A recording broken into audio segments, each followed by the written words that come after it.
In August 1964, 10 years after the Supreme Court's historic Brown versus Board of Education decision outlawing school segregation in the United States, the school system of Sand Springs, Oklahoma, a suburb of Tulsa, was still completely segregated. It was a decidedly separate and unequal school system. Booker T. Washington School, built in 1912, housed all grades from 1st to 12th. It offered only 35 credits for its high school students. In contrast, the ultra-modern Charles Page High School, built 5 years earlier, had 84 credits for its white students, more than twice as many course choice opportunities. Members of the civil rights organization CORE, the Congress of Racial Equality in Tulsa, began a campaign to desegregate the Sand Springs school system, beginning with Charles Page High School. Leaders of the campaign were its initiator, James W. Russell, Reverend Kenneth E. Ray, who provided instrumental help, including the use of his church, and world-famous Sand Springs native Marques Haynes. Marques Haynes, the ghostly man of dribbledom. Just look at him move with that bouncing ball. The things that they do today, Marques started them. Anybody dribbling behind their back or between their legs or making fakes and shooting, Marques started that. Despite his world acclaim, Marques Haynes' children were not allowed to attend the all-white schools of Sand Springs. Shortly after the passage of the 1964 Civil Rights Act, 9 African American students attempted to enroll in the all-white Charles Page High School.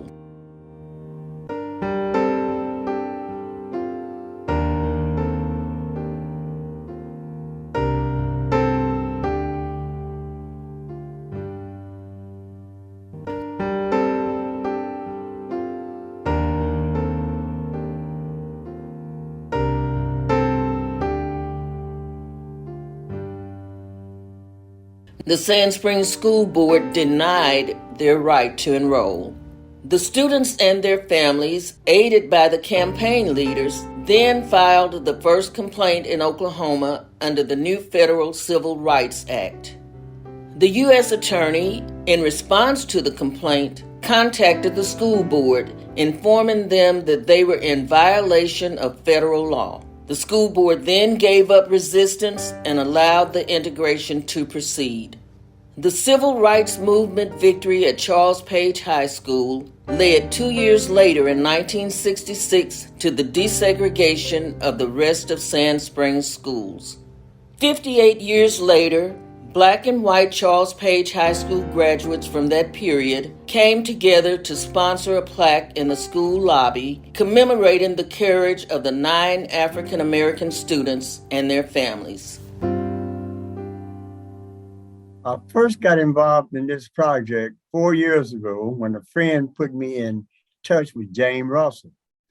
He had found information about the Charles Page High School desegregation on Mr. Russell's website.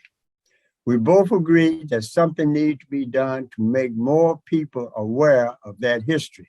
You know, I knew nothing about the obstacles our classmates faced when the school was desegregated in 1964. I found out about it by going to James Russell's website about 2 years ago. I took some of his core facts and put them in the Sand Springs historical context. I also conducted some interviews with schoolmates. The result was a desegregation paper that my wife edited and was subsequently published. When John and I learned of the obstacles that our Black classmates went through to attend Charles Page, we were shocked and saddened and felt that more people needed to know about this. I was very pleased when John shared his paper about the desegregation with me and asked me to be involved in this project to educate and commemorate this important civil rights event. I too had no idea about the controversy surrounding the transfer of the students to Charles Page in 1964. I posted John's paper on school alumnus social media. There was a very supportive response to learning about the events and very strong support for the placement of the plaque. Several classmates volunteered to assist, and our committee actually grew to 15 people. Fundraising was not a problem and actually exceeded our initial expectations. We had to get permission from the school officials to place the plaque in the high school. I remember our first meeting clearly. After explaining and justifying some of the language in the plaque text, the school superintendent told us she would handle it with the school board. It took some time, but finally agreed without any kind of controversy.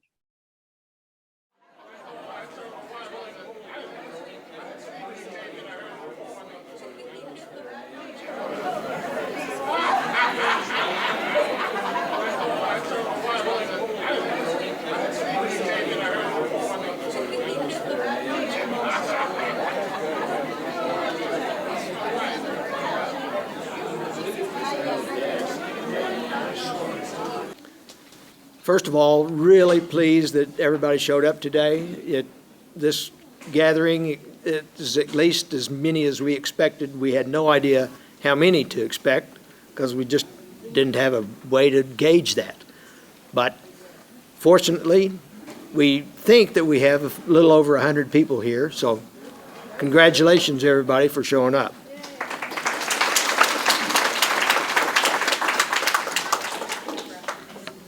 My name is Bob Lemons, and I was the senior class president for the class of '65, which was the first senior class that had students come from the Booker T. Washington School.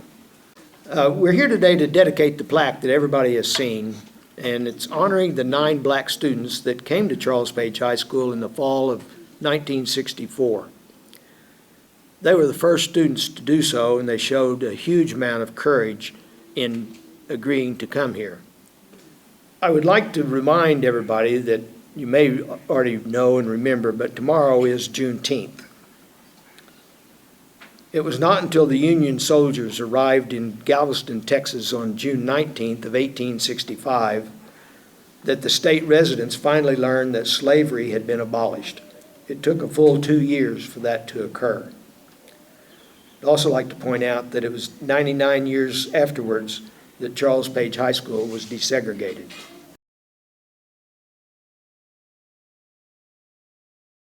James Russell was a 19-year-old Sand Springs resident and member of CORE when he initiated the desegregation campaign. You know, I looked at the situation in Sand Springs, saw that it was completely segregated, the schools. Then in 1964, there were sit-ins in Tulsa. Okay, I had, in addition to being involved in civil rights in Norman, had also been in 63 and 64 involved in the NAACP and the Tulsa Congress of Racial Equality. What a lot of people don't know is that the first and last sit-ins of the modern civil rights movement occurred in Oklahoma. In 1958, the great Clara Luper led lunch counter sit-ins in Oklahoma City, and those were 2 years before the more celebrated Greensboro, North Carolina sit-ins. Okay, and then the Tulsa sit-ins were the last major ones before the Civil Rights Act of 1964. Well, it was after the Civil Rights Act in 1964 that there was a meeting of Tulsa CORE, and the charges had been dropped against those of us who had been arrested in the sit-ins.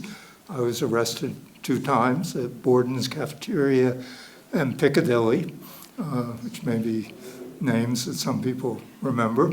But that all became moot, and so we were talking about what should we do next.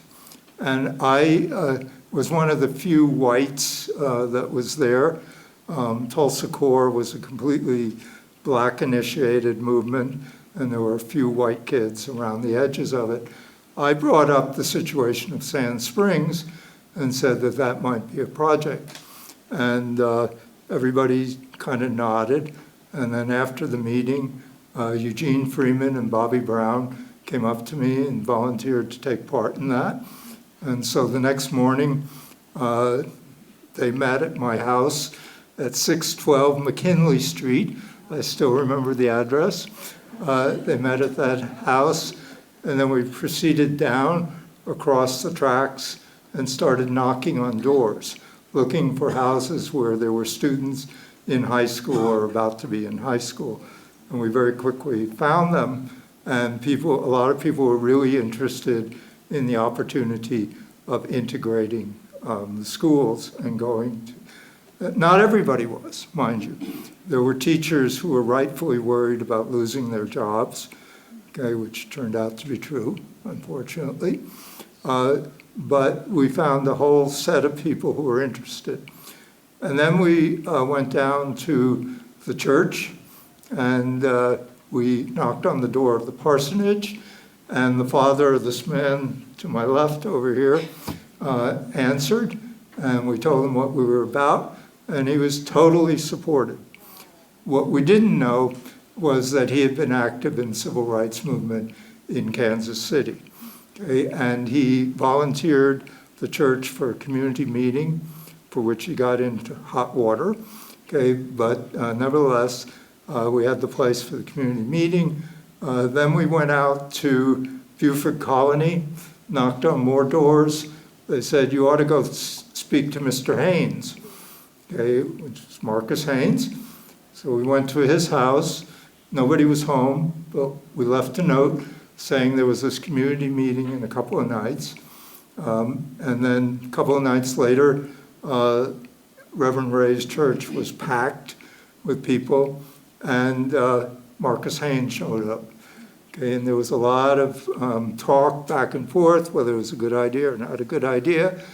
And he decisively intervened, saying that it was true he had been very successful in life, but he never wanted to be a basketball player. He wanted to be a printer. But he couldn't be a printer because Charles Page had a printing program, but Booker T did not have a printing program. And so he settled the argument decisively. He was then elected as spokesman for the group. We, a couple of nights later, went to the school board meeting. The school board knew we were coming. They indicated that they would allow a partial integration, and we sort of settled for that. And then a couple of days later, students tried to enroll in Charles Page and were refused. Okay, at that point, we then went to the U.S. Attorney in Tulsa, and the U.S. Attorney called the school board, and I would love to know what he said to them, but I am quite sure that he told them they did not have a legal leg to stand on, and immediately they collapsed in the face of that pressure. So that's how the integration happened.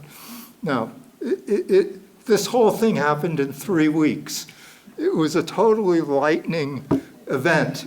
I wish that all projects were that fast and successful, okay? But it happened, and I'll just close with a couple of comments about it. The first comment is that every person on that plaque took risks. I don't know how you can make change like that without taking risks. Certainly, the students and their families had no idea what to expect when they tried to enter the school. Was this going to be like Little Rock, with all kinds of violence, with federal troops being called in? Fortunately, it was not. Okay. Second, and this is a much longer range thing, is that there was a special edge to it around here because it was only 43 years since the Tulsa massacre of 1921. That meant that there were people in their 50s, 60s, and 70s who had lived through those awful events. I mean, we were young, okay? I mean, that's probably seemed like the Civil War to us, okay? But, you know, to them, it was very fresh. And so there could have been something. And I would like to say that the reaction in Sand Springs was totally peaceful. It was not. We received all kinds of threatening phone calls to the house.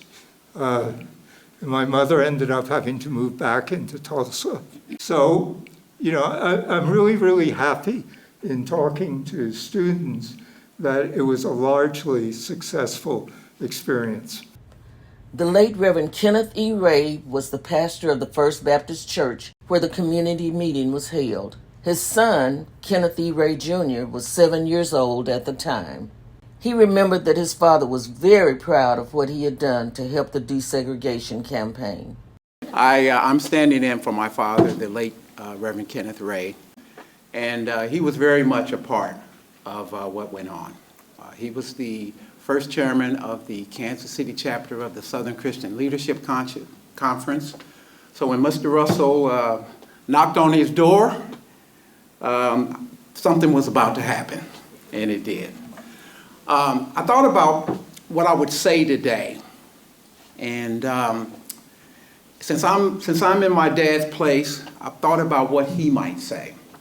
Now, you can all be comfortable. He was a preacher, but I'm not. So I'm not going to turn this into a sermonette, which is what he might do.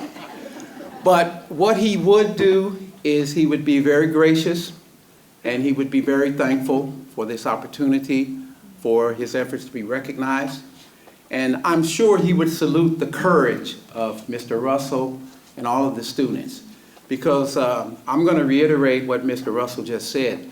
It was very courageous for those students to do what they did in 1964. You know, the world was a little different then, maybe not a whole lot different, but the world was different then. My dad told me a couple of stories about that time. He worked in Kansas City as a janitor for Southwestern Bell. And when he went to the March on Washington in 1963, you know, the famous I Have a Dream speech, when he went to that, when he came back to work, some of the members, the people who he worked with, some of his co-workers, didn't appreciate the fact that he had gone. And he told me for the next month, whenever he went to empty trash cans, they would take the trash and put it on the floor, not in the trash can, just to irritate him a little bit because they didn't appreciate what he had done. So he got promoted from that job, and he was the first African-American coin collector for Southwestern Bell. Now, it was his job to go from town to town and collect the coins from the payphones. Now, some of you youngsters don't know what a payphone is, but he had to go collect the change from the payphone. And he told me that whenever he went into a new town to collect the coins, he would get arrested. And think about it. So in 1965, the idea of a black man being hired to go get coins out of a payphone was just unheard of. So he got arrested every time. It got so bad, he said that whenever he went to a new city for the first time, he'd just go straight to the police office, tell them what he was doing, have him to call his bosses so that he wouldn't have any issues. But I'm just proud today to represent him, and you know, I believe that there's a heaven, and I think that he's here with us in spirit. So I want to say to him in spirit, Daddy, you did good. Now, final note. My daughter, his granddaughter, 2 weeks ago graduated from Harvard University. And when I go home, I'm going to tell her it's because of people like her pawpaw that she was able to do that. Kelvin Long graduated from Charles Page High School in 1966. I'm just overwhelmed. I didn't expect these numbers here today. I'm really overwhelmed. And the wife told me, don't you get up there and cry. Because she knows how excited I am to be here, and how excited I am about this event. It wasn't on television. It was really a non-violent event. So we didn't make the news of any type. So my memories of Charles Page are very strong and very impressive. My 2 years up here were great. I had a great time. And we were asked to talk about some of the memories that we did have from that. And so I can tell you, my classmates accepted me immediately. I never had any major problems. I came to Page my junior year, and I was the only one out of my classroom, the Booker T. Washington, to come to Charles Page. So going back into my neighborhood was pretty tough, because they were mad at me down there too, in the neighborhood. And then I had the time they had to go through what I had to go through here. So it was a pretty tough time. And it was hard, quite hard on me. But I made it through it though. And then coming in and starting off my year playing basketball, Charles Page High School opened my eyes up to the real world. I mean, I'll never forget my first time, my first year up here. I heard a 16-year-old girl say, "My parents get me a car for my birthday." I said, "What?" I mean, it was just open. I couldn't believe that. I'd never heard that before. We were struggling to get a car, and this girl, 16 years old, she getting a car for her birthday. But we came to open, we realized what was going on. But my first year back, my senior year, we came back to school after my junior. My senior year, we came back to school. It just surprised me in the year to be in the yearbook as September Student of the Month.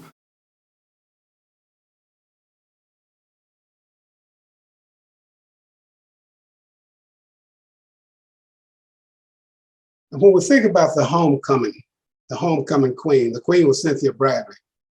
Now, this is a tradition where the captain kisses the queen and gives her flowers, the ceremony.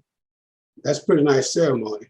And really, they didn't know what to do with it, but they figured it out. They resolved it by naming co-captains. An unusual thing, I'd never heard of that before, co-captains. And having co-captains, who was Mike Newthman, it was just the best they could come up with, so I had to go along with it. Of course, I'm just a student, so I had to go along with that. But it was quite a ceremony. Mike Newthman gave the queen her flowers, and then I gave her the crown, and it was so quiet in their gymnasium. It was quiet as a mouse. The people in the stands were wondering what was going to happen, but I already knew what was going to happen.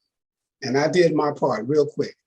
I gave her the crown, and I ran away from that platform as quickly as I could.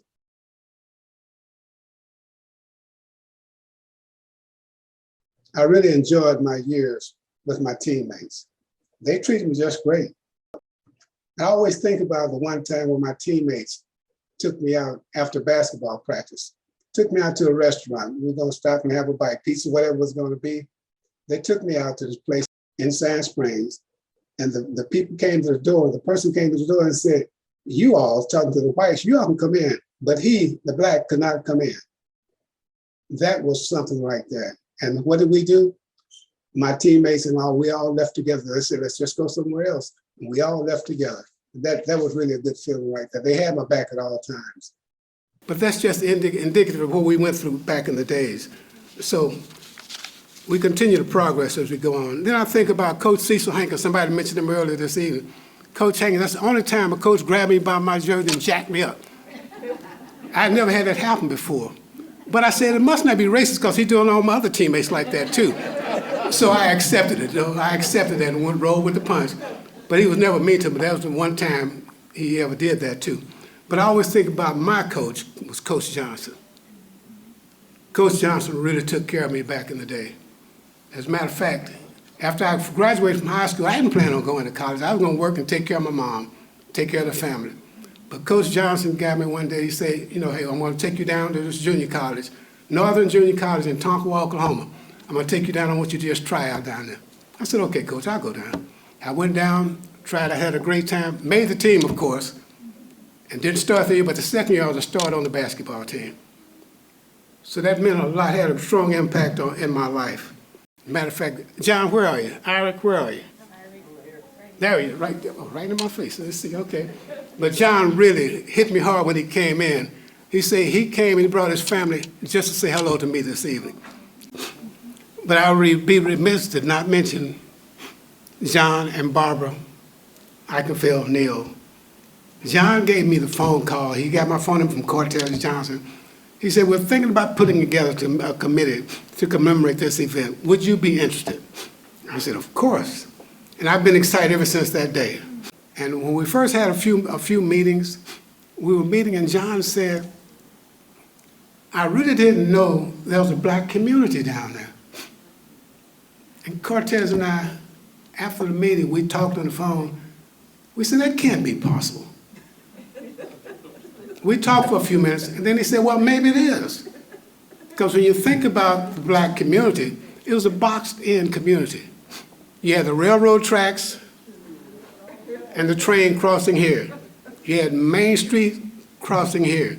You had what was then section line, Morrow Road here. Then you had Wilson, which is now 51. And in between all of that was the black community. An invisible community blocked in. And so we said, okay, that does make sense. And then we said, okay, well, I can see that then.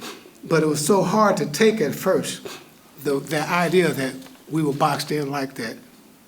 But I must tell you,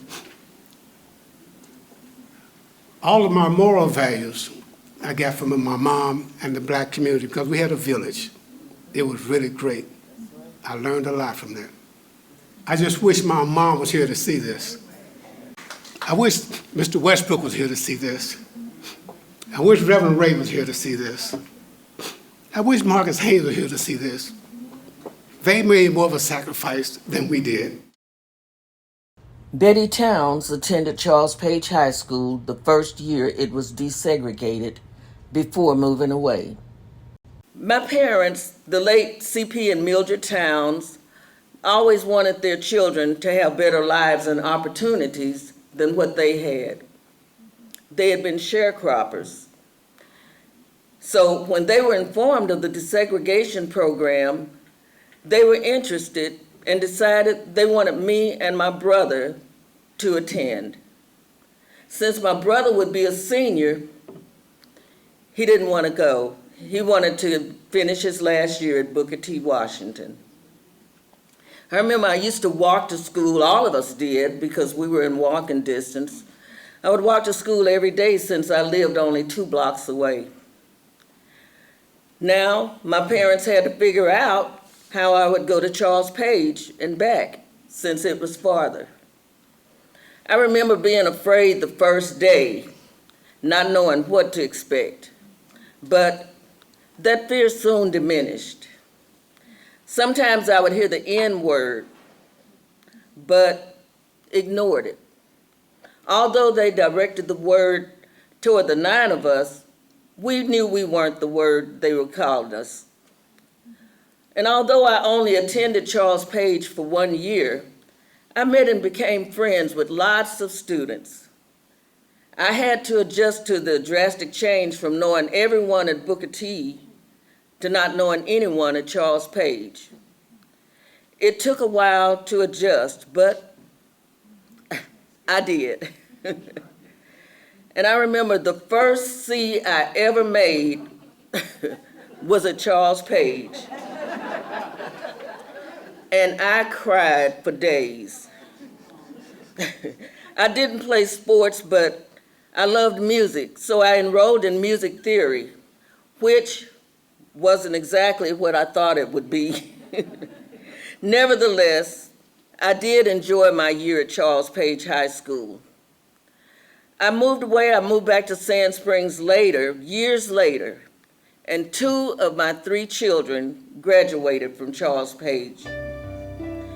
I never thought that when I walked up those steps almost 58 years ago, that I would be a part of history and honored at this special ceremony.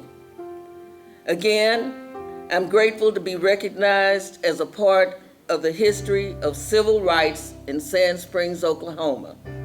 And I'm happy that each student can view the plaque and learn about Charles Page High's role in American history.